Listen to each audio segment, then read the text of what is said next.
या अंतराच्या संदर्भात चर्चा करत असताना आपण वेगवेगळे पर्याय निवडलेले दिसतात. त्यामध्ये लॉकडाऊन हा एक पर्याय आपण अनुभवत आहोत.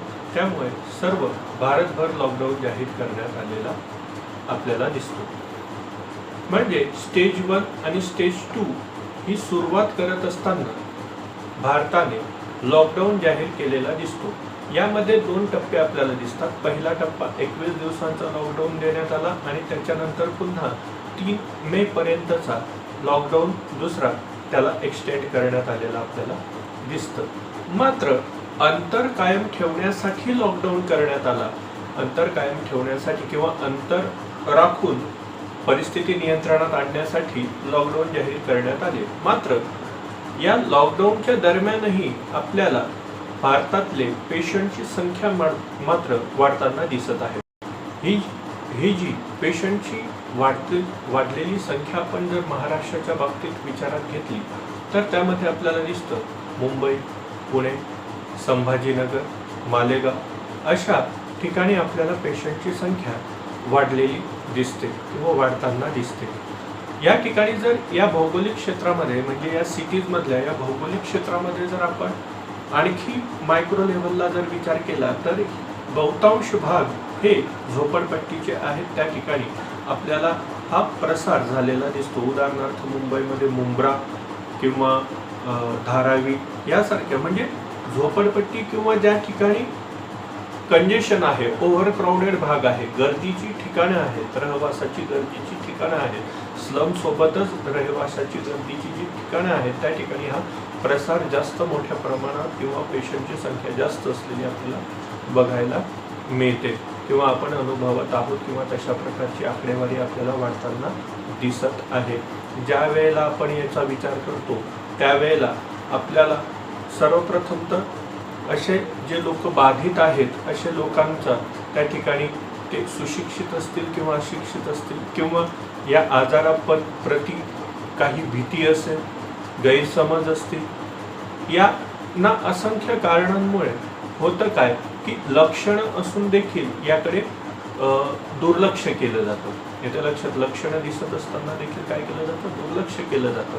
आणि दुर्लक्ष झालेलं असतानाही होतं काय की कुटुंबामध्ये या ओव्हर क्राऊडेड भागामध्ये राहत असताना इच्छा असून देखील या व्यक्ती समाजापासून अंतर ठेवू शकत नाही किंवा सोशल डिस्टन्सिंग मेंटेन करू शकत नाही.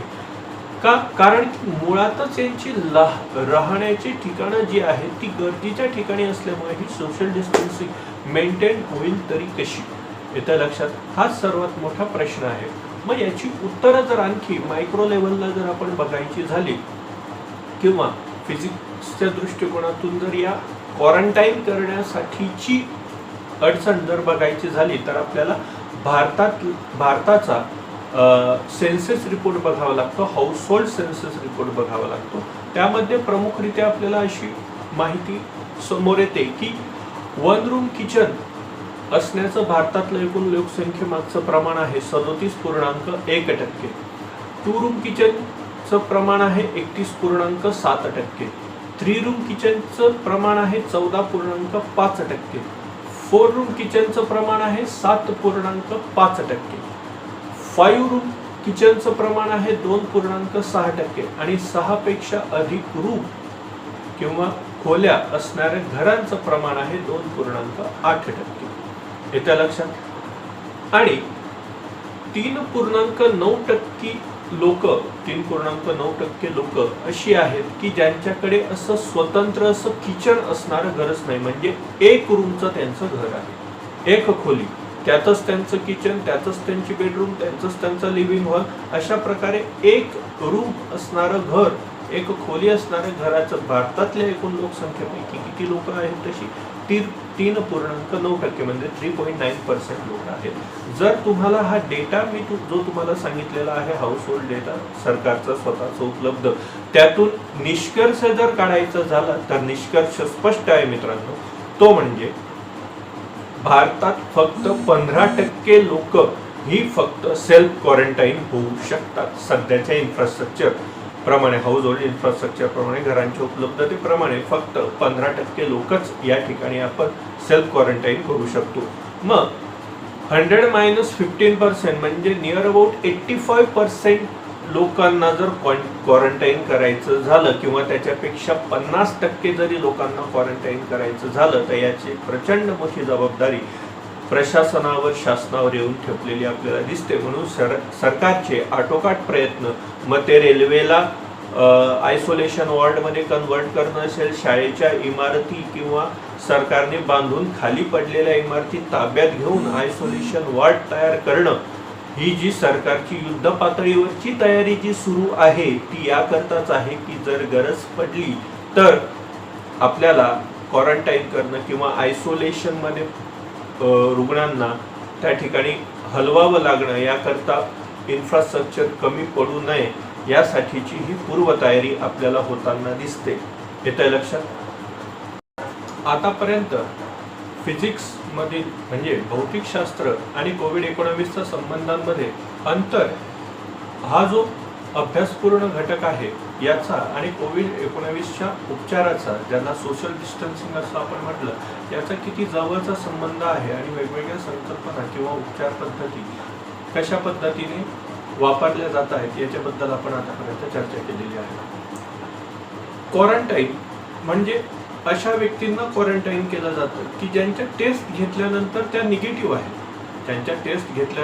निगेटिव्ह आहेत, मात्र त्यांचा प्रत्यक्ष किंवा अप्रत्यक्ष संबंध हा पॉझिटिव्ह व्यक्तींशी आलेला आहे किंवा त्या प्रदेशातून ते आलेले आहे. अशा लोकांना प्रिकॉशन म्हणून इतर घटकांपासून, सामाजिक घटकांपासून वेगळं ठेवण्याची प्रक्रिया म्हणजे क्वारंटाईन. ज्यांच्या टेस्ट निगेटिव्ह आहे, ज्या पॉझिटिव्ह नाहीत, मात्र इन्क्युबेशन कालखंडापर्यंत त्याची वाट बघण्यासाठी 14 दिवसापर्यंत त्याचा टेस्टचा निकाल येईपर्यंत त्या लोकांना सेल्फ क्वारंटाईन राहण्याच्या सूचना केल्या जातात. या लोकांच्या टेस्ट निगेटिव्ह असतात, एवढं लक्षात घ्या. त्यानंतर ज्या लोकांच्या टेस्ट पॉझिटिव्ह आहेत, येतं लक्षात, ज्या लोकांच्या टेस्ट पॉझिटिव्ह आहेत आणि ज्यांना उपचारासाठी, पुढच्या उपचारासाठी हॉस्पिटलाइज केलं जातं, त्या हॉस्पिटलमध्ये त्यांना ज्या वॉर्डमध्ये ठेवलं जातं त्याला आयसोलेशन वॉर्ड म्हणतात. येतं लक्षात, ज्यांच्या टेस्ट पॉझिटिव्ह आहेत, ज्यांना उपचारासाठी हॉस्पिटलाइज केलं गेलेलं आहे, येतं लक्षात, आणि हॉस्पिटलाइज करून त्यांना ज्या वॉर्डमध्ये ठेवलेलं आहे, स्वतंत्र ठेवलेलं आहे इतर पेशंटपेक्षा, अशा ठिकाणाला आयसोलेशन वॉर्ड किंवा आयसोलेशन करणं असं आपण म्हणतो. येतं लक्षात. या ठिकाणी ज्या वेळेला आपल्याला आयसोलेशन आणि क्वारंटाईन या दोन्ही संकल्पना कळाल्या त्यावेळेला पुन्हा अंतर हा भाग आला. मात्र वेगवेगळ्या घटनांपासून आणि वेगवेगळ्या टप्प्यांवरचं अंतर हे या ठिकाणी बघण्याचा किंवा अभ्यासण्याचा महत्त्वाचा मुद्दा आहे. सोबतच हा जो विषाणू आहे हा लंग्सवर अटॅक करतो आणि लंग्सवर अटॅक केल्यामुळे बऱ्याच अंशी होतं काय, किंवा आतापर्यंत जे पेशंटचा अभ्यास करण्यात आला त्यातून लक्षात असं आलेलं आहे जगभरातून की लंग्सवर अटॅक केल्यामुळे व्यक्तीची श्वासोश्वास करण्याची कपॅसिटी ही प्रचंड कमी झालेली असते आणि व्यक्तीचं जीवन किंवा व्यक्तीचं सर्व शारीरिक घडामोडी या श्वासावर अवलंबून आहे. ज्या ठिकाणी श्वास थांबला त्या ठिकाणी तुमचे सगळे ऑर्गन जरी काम करत असले तरी त्याचा काही फायदा नाही.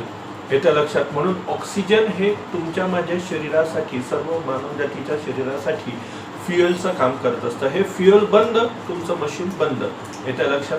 म्हणून हा जो श्वासोश्वासाचा भाग आहे आणि या श्वासोश्वास करण्यासाठी जो महत्त्वाचा ऑर्गन आहे लंग्स, या लंग्सवरच हा विषाणू अटॅक करत असल्यामुळे ज्या वेळेला हा अटॅक होतो त्यावेळेला लंग्सची ब्रीदिंग कॅपॅसिटी, श्वासोश्वासाची क्षमता ही कमी होत जाते. येतं लक्षात. आणि ज्या वेळेला अशी व्यक्ती वृद्ध असते, त्यातल्या त्यात अशी व्यक्ती ज्या वेळेला वृद्ध असते त्याच्या ऑर्गन्सचं एज ऑलरेडी जास्त असतं. शारीरिक वय किंवा जन्मतारखेनुसार वय वेगळं. येतं लक्षात. आणि आजारपणांमुळे, येतं लक्षात, तुमच्या ऑर्गन्सचं कमी झालेलं वय वेगळं. येतं लक्षात. बायोलॉजिकली.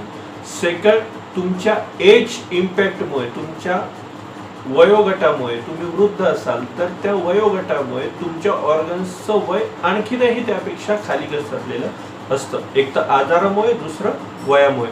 म्हणून सरकार वारंवार तुम्हाला सांगताना दिसते की अशा प्रकारच्या कोविड-19च्या साथीमध्ये बालकांनी, स्त्रियांनी, स्तनदा मातांनी किंवा गर्भवती स्त्रियांनी आणि 3 वयोवृद्ध लोकांनी या संबंधी विशेष काळजी घेण्याची गरज आहे. कारण की हा विषाणू जर आला तुमच्या शरीरामध्ये आणि त्याने जर अटॅक केला आणि तुमची जर लंग कॅपॅसिटी कमी केली तर तुम्हाला श्वासोच्छ्वास घ्यायला प्रचंड मोठी अडचण येऊ शकते. मग अशा या परिस्थितीमधून त्याला उपचार देईपर्यंत आणि तो उपचार देऊन ठीक होईपर्यंत आणि त्याची श्वासोच्छ्वासाची कपॅसिटी त्या पेशंटची मेंटेन राहावी म्हणून एक उपकरण सर्वात महत्त्वाचं आहे आणि ज्याची चर्चा जगभर आणि भारतभर झालेली आपल्याला विविध माध्यमातून दिसते ते म्हणजे व्हेंटिलेटर. तर व्हेंटिलेटरचा ही उपचार पद्धती ही प्रमुखरित्या चालताना दिसते ती भौतिक शास्त्रावरच. अंतर एक बघितलं, अंतराचा खूप मोठा रोल या उपचार पद्धतीमध्ये आहे कोविड-19चा. कारण की वॅक्सिन अजूनपर्यंत नाही, त्याच्यामुळे तो एकच पर्याय आहे सोशल डिस्टन्सिंग. आणि त्या सोशल डिस्टन्सिंग मधून मग क्वारंटाईन, आयसोलेशन, मग त्याच्या स्टेजेसचे प्रकार, फर्स्ट, सेकंड, थर्ड, फोर्थ, मग याच्यामधून निघणारी निष्कर्ष, त्यामध्ये क्वारंटाईनमध्ये भारतासारख्या विकसनशील राष्ट्रासमोर असणाऱ्या समस्या, इथपर्यंत आपण फिजिक्स त्याच्यामध्ये डिस्टन्स ही संकल्पना बघितली. येत्या लक्षात आता आपण व्हेंटिलेटरच्या बाबतीमध्ये बघणार आहोत ज्याचाही संबंध प्रत्यक्ष कोविड-19शीच आहे. व्हेंटिलेटर हा कृत्रिम श्वासोच्छ्वास पुरवणारं एक उपकरण असतं. येत्या लक्षात पहिल्यांदा श्वास का आवश्यक असतो हे मी तुम्हाला सांगितलं. येत्या लक्षात लंग्स हा त्याच्या सगळ्यात मोठा महत्वाची भूमिका श्वासोच्छ्वासामध्ये तुम्हाला सांगितलेलं आहे. येत्या लक्षात मग ज्या वेळेला व्यक्ती स्वतः श्वासोच्छ्वास घेण्यासाठी किंवा त्याचे लंग्स इनकॅपेबल ठरतात, असक्षम ठरतात किंवा अपूर्ण ठरतात त्यावेळेला त्याला सपोर्टिंगला एक व्हेंटिलेटर नावाचं मशीन मदत करतं किंवा ते पुरवलं जातं ज्यातून त्याला कृत्रिमरित्या डायरेक्ट लंग्स जे काम करतं श्वास घेण्याचं तोच ऑक्सिजन त्याला डायरेक्टली शरीरामध्ये पुट करण्यासाठी किंवा तो प्रेशरने त्या ठिकाणी टाकण्यासाठी हे व्हेंटिलेटर महत्वाची भूमिका काम करतं. मग यामध्ये 2 संकल्पना आल्या. तुमच्या शरीरातलं आत्र प्रेशर, ज्या प्रेशरला तुमचं शरीर ऑक्सिजन डिमांड करतं, येत्या लक्षात.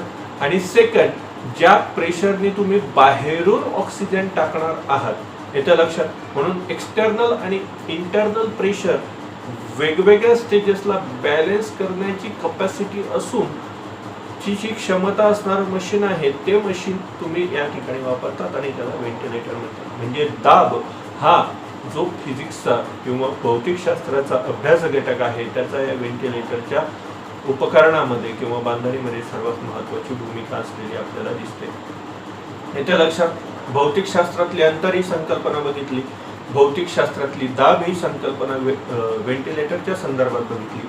आता पुढची संकल्पना किंवा 2 संकल्पना संयुक्तरित्या बघणार आहोत भौतिकशास्त्राच्या, ते म्हणजे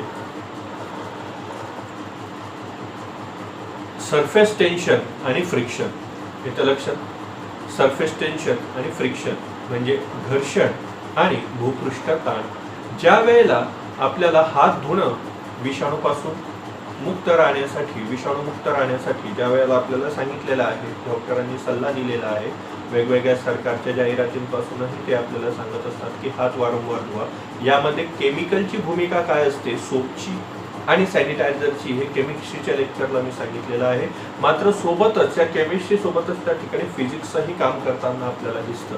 येत्या लक्षात ज्या वेळेला सोप किंवा सॅनिटायझर आपण हाताला लावतो त्यावेळेला तो विषाणू, येत्या लक्षात, आणि तुमचे माझ्या हाताचे सरफेस म्हणजे तळवे यांच्यामध्ये घर्षण बल, येत्या लक्षात, आणि सोबतच सरफेस टेन्शन हे मुळात कमी झाल्यामुळे, त्या फेसमुळे ते मुळात कमी झाल्यामुळे होतं काय की तो तुमच्या हातावरून गळून पडतो. कारण की सरफेस टेन्शन कमी झालेलं आहे आणि फ्रिक्शन कमी झालेलं आहे आणि यामुळे आपण त्या विषाणूपासून मुक्त राहू शकतो.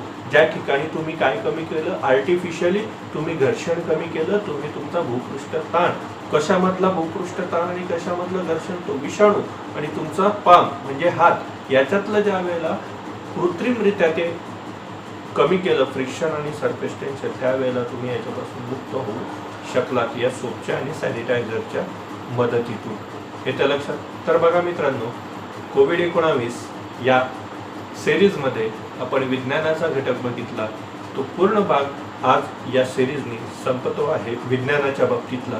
येत्या लक्षात कोविड-19 फिजिक्स, कोविड-19 केमिस्ट्री, कोविड-19 बायोलॉजी असे 3ही टप्पे आपण या ठिकाणी पूर्ण केलेले आहोत. येत्या लक्षात या संदर्भात आणखी काही सजेशन्स असतील, एक्सपेक्टेशन असतात, निश्चित प्रतिक्रियेच्या माध्यमातून कळवा. तोपर्यंत धन्यवाद.